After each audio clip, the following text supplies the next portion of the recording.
Alright guys, so Ricky Repairs back at it again. Today we have a 2.3 4-cylinder Ford Ranger 2003. Alright, so we have a P2004 is the manifold. It says stuck. I noticed that I inspected the hoses, which is that little sensor right there for the manifold, for the intake manifold control right there. There's two hoses, one that goes right there to the intake, another one that goes in the back right here. It's right here, connects right there. But the hoses are good. And then what I noticed right now is this right here. As you can see, this has to be all the way in.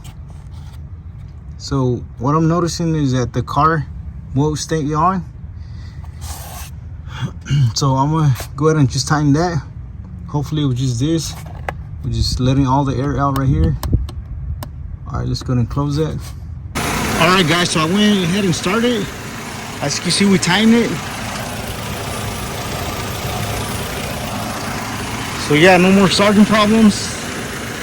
All right, so we just got this car. All right, could be as simple as that.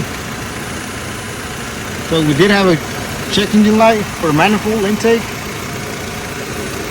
running that little sensor down there.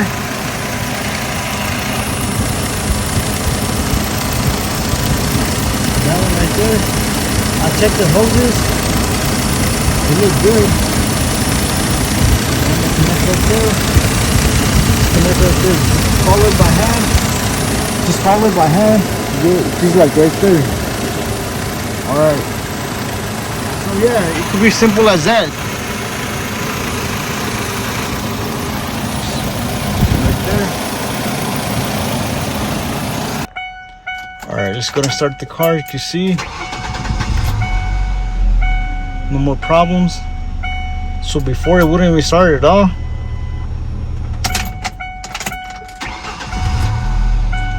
But which is that it wasn't fully connected, the bolts. Alright, that's it for today. Thank you for watching. Please don't forget to like, share, and subscribe if you haven't already. Thank you for watching, and I'll catch you in the next one.